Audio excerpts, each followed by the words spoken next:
Well, hi there. I'm Diana Montford. Yes, the world's first, check. The world's first transgender television journalist. Born male, became female. You know the drill.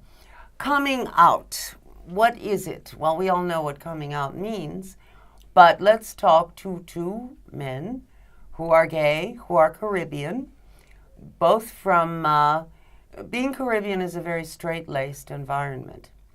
And they are out and proud. They are founding members of the Caribbean Equality Project here in New York. They are very brave and very strong, and they inspire others of whatever ethnicity to be very brave and very strong. And we're going to hear their coming out stories. So let's hear your coming out stories. Who wants to go first?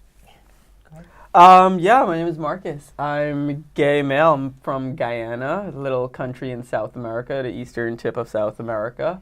My coming out story, I'm 30. I came out when I was 23.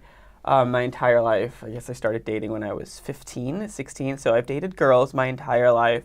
But there was kind of something inside, there's, I guess, insert obvious joke, there was something inside me that I knew, like, hey, I kind of wanted to pursue dating the other sex, the same sex. Did you know you were gay when you suddenly had gay sex and realized you liked it? No, looking back, there were like snippets in my life that would be considered homosexual, like, behaviors. Such as fooling around with a boy when I was, let's say, maybe 13, but with our culture, that's not acceptable. I knew, like, I liked it, and I knew, like, I wanted to explore it. I didn't probably exactly knew what it was, what I was doing, but I did explore it and suppressed it for some time until I was 23, so almost a decade later.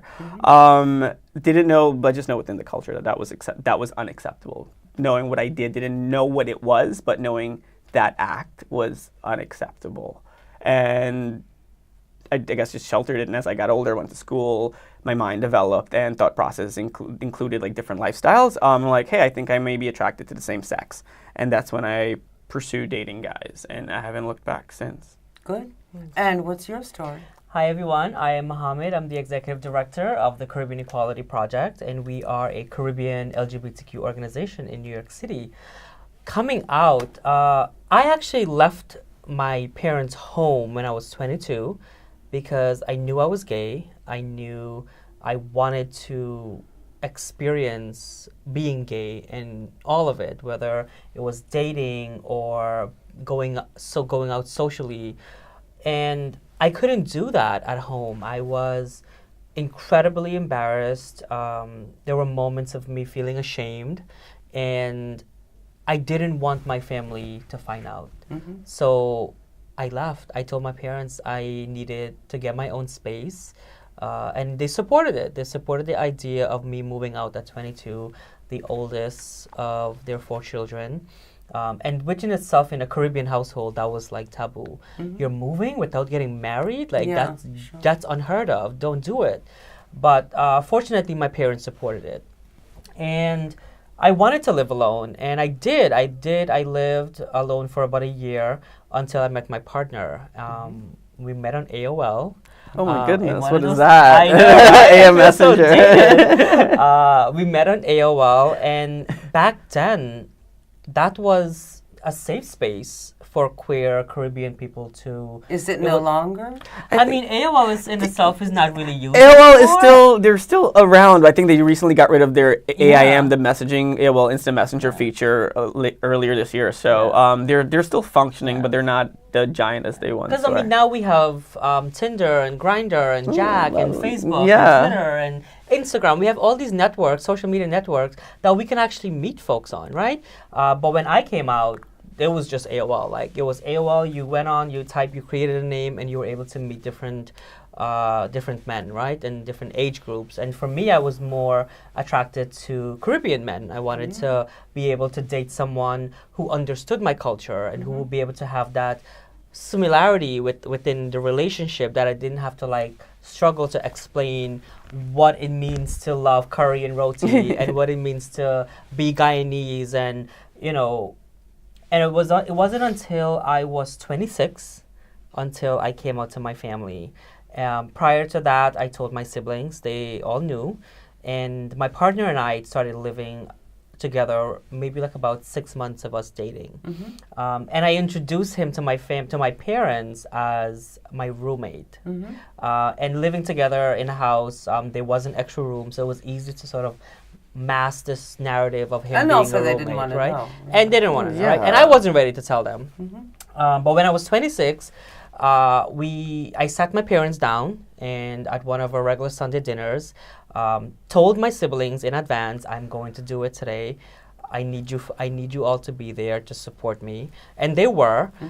The conversation in itself was really emotional. That was the first time I saw my dad cried. Aside from when my grandfather passed away, that was like the second time he like really was emotional. Because he didn't want you to be gay, or what? I think on some level, I felt I broke my dad's heart in a sense. I felt that he was going to be ashamed of me. I felt that me coming out challenged his masculinity and his manhood. And I didn't want that. My mom was really accepting. From the inception of me coming out, I remember her leaving and giving me a hug and say, I love you and we'll talk. And I remember my dad just walked away and didn't say bye, or he just left. But what was really defining in my relationship with my parents and my queerness and my foundation in my family structure was the next day, because that night I cried all night. And the next morning, it must have been like 7:30, and I heard knocking at my door, and I went and I opened, and my parents were there. And my dad walked in. He said to my mom, make some tea. We'll have tea. And he was like, come, I need to speak with you. And I sat down at the same table 24 hours earlier that I came out to. And he said, I don't understand what this is. And he even explained, he said, back in Guyana, there were times when he assaulted gay people because that was the culture and that was the norm. That's what you did. Yes. And that was his truth. And he was sharing it with me for the first time. A rite of passage for young men. For young men, right? Gay To men, assault yes. gay people in Guyana. Yes. And he was like, I don't want any of that to happen to you. And, he apologized. Like, him apologizing to me in a way was like apologizing for all the wrong that he's done. And for me, that was really important to hear. It was important to hear. But you understand that it was his culture, that it was peer pressure. It wasn't necessarily Absolutely. something he would have chosen to do. Absolutely. And, we didn't speak much for about 2 years. I remember one particular birthday, my dad didn't come to it. He didn't show up. Didn't call. No excuse? No, I don't No. feel well, I have a headache. No, nothing. Didn't hear from him at all. Didn't your mother say, well, he's sick? My mom would make. There were moments when she made excuses for him, but there were also moments when she was very vulnerable and she was very authentic in saying, "Give him time." And I've learned over the years that coming out, for us, it's such liberation as queer people. But for our family, they also have to adjust to that transition as well. Like, as we are transitioning and being who we are as queer people and learning about ourselves and expressing ourselves and living our truth, our family also goes through that transition with us. Yeah. And for my family, I have a brother that's gay. My two sisters are amazing allies. Do your parents, quote unquote, blame themselves? Do they say, what did we do? That's a great question. And that was actually the reason I sat my parents down. And I specifically told them, and I led with that. I said, what I'm going to say to you has no reflection of your parenting skills. And I wanted my parents to know that. I wanted them to hear it from me rather than finding it out from someone else, or whether a family friend would see me someplace and it would become like gossip. I wanted to get ahead of that because I have so much love and respect for my family and my parents. I wanted to tell them. But I also gave that respect to my siblings. I told them because they became my support system. They became my strength. They became the people that I would go to when I was having relationship issues, or I felt really like isolated, living in a house by myself and knowing that this is what I wanted, but also feeling so detached from my family. Yeah. They were very supportive. To the point where my sisters started moving in with me, and that became really amazing to have my sister Because a living with Muslim them. young woman, I mean, Oh, come on. yeah, I Leaving mean, home yeah, without a husband? my parents did not want my sisters to move out because one, they were unmarried, they were Muslim, were brown, were immigrants, and they feared a lot for us. Would right? being brown make a difference somehow?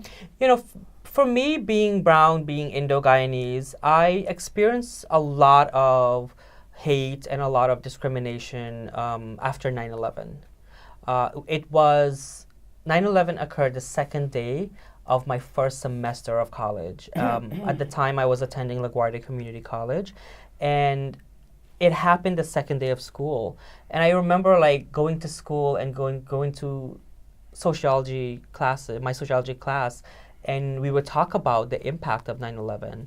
And I would always get into debates, really heated conversations with my classmates about the impact of As though you'd done it yourself.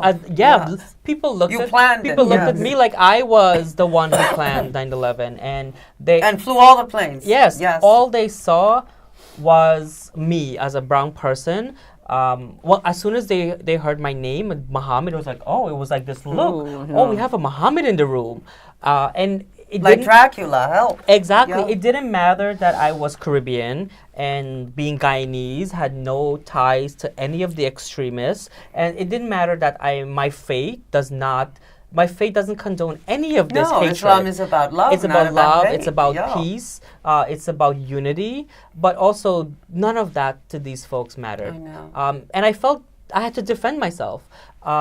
And on top of all of that, I was also struggling with being gay and being in the closet and trying to navigate trying to navigate college life, and then having to deal with discrimination and having to deal with Islamophobia and xenophobia, Yeah. and then also have to deal with my internal issues of being a gay man, and now compounded by being a gay Muslim man in America, where I was not only a target for being Muslim and brown, but now I'm gay. And I internalized a lot of that for many years. And, up until today, it's now 2018, and it took me a long time to say and verbalize I am a gay, brown Muslim man living in America. Mm-hmm. It took me many years to be able to say those words. And today I find liberation, and I find strength, and I find inspiration in just being me. But most of all, this work that I do with the Caribbean Equality Project is far beyond Because who you I help am. others. Because it's about the community. Who are you, but not as strong as you because they're Yeah. not as far along on the road. Yeah. And I always say the Caribbean Equality Project the work we do directly supports those in the shadows. Mm-hmm. It empowers us. By us being visible, it directly empowers them to come forward one day. Marcus, is it easier for you because you're not Muslim? Because although Guyanese and brown, as you put it, you're Catholic, and that's a little less difficult for non-Muslims to accept. Yeah, not to say that it's easier, but yeah, growing up, I didn't really feel, even today, I don't feel prejudices towards me being gay or brown. And I think partially that's I hugely do because of who I associate myself with. With going to school and the work environment, they were very open, fluid cultures that I'm with. So fortunately, I didn't get to experience any of that. I was in the 7th grade, I think, when 9/11 happened, and I just remember when people picking up their kids from school. I'm like, how come my parents aren't picking me up from school? I live up the block, but nonetheless. But yeah, even days after that, my mom even did say that just be careful, up in like a few weeks ago when she saw that I was growing out my beard. She's like, just be careful. You'll be traveling soon, so just be careful where you're going. Maybe you shouldn't grow out your beard. They are sensitive, and they're taking that into consideration. And even for like work, my mom even say, do you think they're judging you because you're brown, because you're gay, and because of your religion? One thing I do like take comfort in is the religion aspect, because it is Roman Catholicism, so it is erring on the side of history. Yeah. There's a strong mega force that's behind it, because the Catholic Church has never done anything bad to the homosexuals. Oh, ever. no, never. Not at all. But why ever would they do that? As former altar boy, both of my parents are Eucharistic ministers. So what is a Eucharistic? Eucharistic ministers. This is I'm probably doing the worst Catholic. The worst Catholic right now.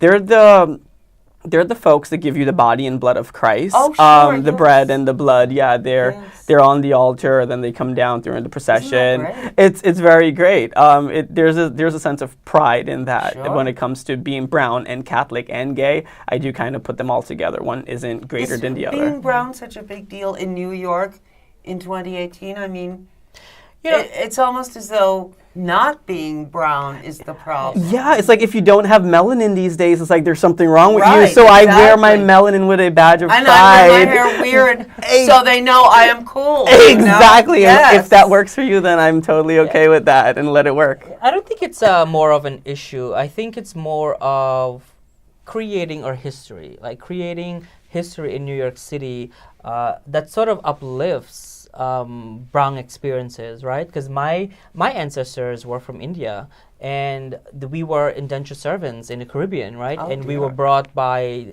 the British colony, and my history is The Raj and directly all that, reflect yeah. colonization. So coming to New York City and living in New York City, like Indo-Caribbean history is not taught in high school.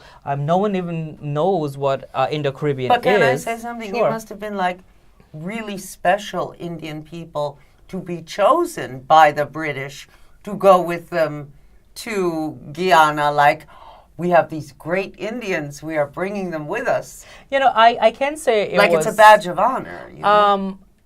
It's right. Currently, who I am is a badge of honor to my ancestors, but they experienced tremendous hardship. They were beaten. Some of them were killed. The women were raped. On their way to the Caribbean, and whichever islands they were dropped off at, whether All it these was lovely Guyana, English people did this. correct. Yes. But whether the folks were dropped off in Guyana or Trinidad or Jamaica, like we were sold a promise, a false promise, and that's why these folks from India actually went on that boat, right? That's why Sure. they actually got on the boat.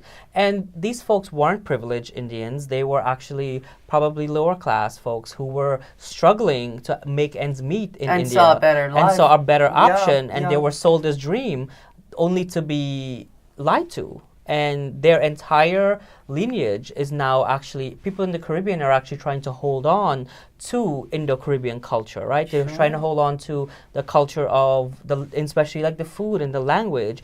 And for me, that's why I have so much pride in living in New York City and being able to share my culture with my friends and those who are not familiar with what it means to be Indo-Caribbean and our Marcus, history. what is your ethnicity? I'm Guyanese. I'm same ethnicity as Mohammed. Yeah, my ancestors were from Guyana, but I'm from India. But yeah, third generation, I think, Guyanese. Yeah. But I was born in Guyana, moved to New York when I was 8 years old. So majority of my life was spent here in New York. Yeah. My great-great-grandfather was actually born on the ship coming to Guyana. Oh, wow. Ooh. Yeah, and he spoke Hindi. My grandfather actually spoke Hindi as well, and I never picked it up. He never taught my dad. So it sort of stopped with him when Was he that a passed point away. of pride, like, let's only speak English because that's the elegant language? I know. I think the point of pride was being able to migrate from Guyana and coming to New York, and my parents deciding that they were gonna uproot themselves.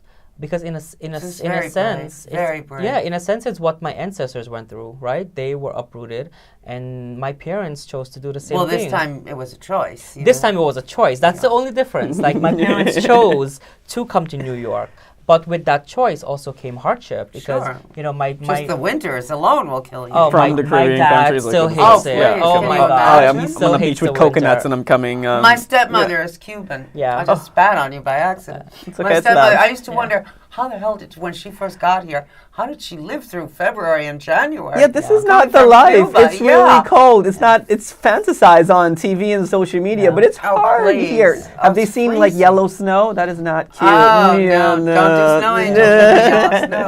And it's interesting because when we think of like the Caribbean, right? We think of like places like Jamaica and Trinidad and Saint Martin, all these places, right? They're beautiful, Yes, right? You know, obviously. these folks live Tourism is their business. exactly, yes. and these folks live on an island A that we go on paradise. vacation, Exactly. right? But for the people on the ground, especially LGBTQ people, Yes, it's it's- not paradise. no, it's a not lot at of all. folks go through a lot of hardship, a lot of discrimination, a lot of I violence. know a trans woman who is, I believe, Jamaican. She had a terrible time and came to New York. She later founded a foundation to help trans people, so that's good, you know. Yeah. One of our biggest supporter, Dominique Jackson, she did our My Truth, My Story project, which is the Caribbean Equality Project storytelling campaign. And she was one of our first participants. She is Trinidadian. She's a trans woman. She lives in New York City. And she told her Do story. you know Kim Walker? Kim Watson? Kim Watson. Yes. Kim Watson is actually Bayesian. She's also Caribbean. Right. She's also Caribbean. the lady I was talking about. Yes, Kim Watson is amazing. We love Kim. Dominique Jackson actually told her story on our platform to inspire other trans women in the Caribbean, right? But also trans men also, just to be trans and what that Sure. struggle is like because Just to be yourself. just to be Whatever yourself. yourself is. And in the Caribbean, a lot of trans folks don't have access to hormone Anything, therapy, don't nothing, have access to yes. transitioning to air and water. and healthcare. yes. Exactly. So, you know, in today's age, in 2018, visibility is still important.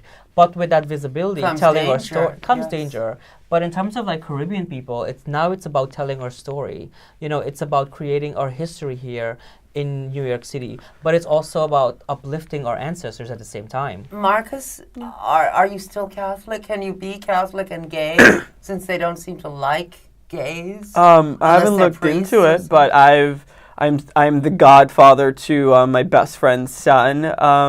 I went to church on Ash Wednesday at St. Patrick's Cathedral, so I still play the role very well. I still identify my as point Catholic. is, do you have a problem with the fact that the church does not seem to like gay folk? I don't think it'll ever be. I do. It's not right, but for me to say that I'm not okay with that, I don't think it's my call because I think if they have the right to say we're not okay with this. I can't force you to believe it. Just so for me, religion shouldn't dictate how we live. We shouldn't live it by a book that we can't really kind of no put our birth hand. control, no abortion, Exactly, no like blood transfusion for your kids if they're sick. you can't. If Oh, you're not Catholic. I think that's Jehovah's Witness. Yes. But yeah, So I don't. Even if it's not accepted within the faith, I guess I pick and choose. I choose my religion a la carte. There's the humanity aspect where love everyone, treat everyone like you want to be treated to. Same philosophy as Islam and Judaism's, right? Those are the founding principles of religion, and I don't take it to heart what religion says and what's being dictated and by all the gay Catholic Church. priests and all the lesbian nuns. I mean, Yeah. it's so obviously hypocritical. You know? But think about it. If our faith leaders were to come forward and be open and be accepting of the LGBTQ community, what a powerful message that would send to their congregation. Well, they're trying, but a lot of the more conservative members Yeah. of, say, Catholicism say, well, no, we don't like these people. Yeah. Yeah. But that's also why a lot of our LGBTQ community suffers because most of us have a very religious background or we come from a religious family. And because of that, we're still dealing with a lot of trauma from religion. And a lot it causes a lot of problems. And the reality of it is a lot of our people have either abandoned their faith because I'm no longer Catholic, see, and that there's an example. but I do believe in God. Correct. And for me, like I say to people all the time, I'm a proud queer Muslim, and that's who I am. And whether whether the mosque does accepts me or not, it doesn't define who I am as a Muslim. Can there be such a thing as a gay mosque? There- Because there is a gay Catholic dignity. There's actually a gay mosque in DC right now. There's actually several gay imams that are promoting Imams being the priests the priests of Islam. Yeah, yes. there's many imams that are promoting queer and accepting. Creating safe spaces for queer Muslims. Currently, I'm working with the LGBT Center and the Commission on Human Rights and several different organizations to coordinate an LGBTQ iftar for during the month of Ramadan. And that's, I believe, is going to happen on June 7th. And it's going to be at the LGBT Center. And this is the second year that we've been doing it. Now, we only have like 2.5 minutes left. If you have something to say to people out there who are, queer, and I can never get used to that word. It just, because when I was young, it was like, you didn't say that. Yeah, that's taboo. How We've dare you. reclaimed it. We've reclaimed it. It's Yeah. okay. I know. But anyway, and good for all of us that Yes. we've reclaimed it. But if you had something to say, each of you take like 30 seconds to people out there who are struggling and want to be proud but are ashamed. For me, I would say first, be proud of who you are, and that journey can be a struggle, but it's a beautiful one, and it will teach you how to love yourself, how to accept yourself, and even we're talking about coming out. First, come out to yourself and heal from that trauma before you're able to tell anyone else. And my message is live your life pridefully, and continue to be who you are. Marcus? I think we all have a story to be told, regardless of what that story, what that narrative is. I think we all have a story, and we should tell that story pridefully. And whatever that story is, just have a voice. And if my voice resonates with you, and then there's a commonality there, you think that we can relate, please reach out. Trying to Marcus Persuad. Yeah, on social media, Facebook, Twitter, Instagram, Snapchat. Just search Can you Marcus. spell your name? Yeah, Marcus space W. Period space Persuad, Persaud. Search that on any social platform. And if you you can are- relate, please And do you it. could connect to me with Mohamed Q Amin on any social media platform, or you could email the Caribbean Equality Project at info@caribbeanequalityproject.org, or search Caribbean Equality Project and you'll find us. And Diana, I want to say thank you for having us on this program, pleasure. for uplifting Caribbean LGBTQ voices. My honor. And I'm honored. this is actually quite a historic moment for us as being queer and organizers in New York City. So thank you for having My us. pleasure and my honor to have you on. Anyway, and you be brave. Don't be afraid. We are who we are, and that's That's right. it. I'm Diana Montford. This has been the Diana Montford Show. My wonderful guests have been Mohamed Q Amin and Marcus Persuad. Persuad. I said it right? Yes. Yes. Anyway, love you a lot. See you next time. Bye. Woo!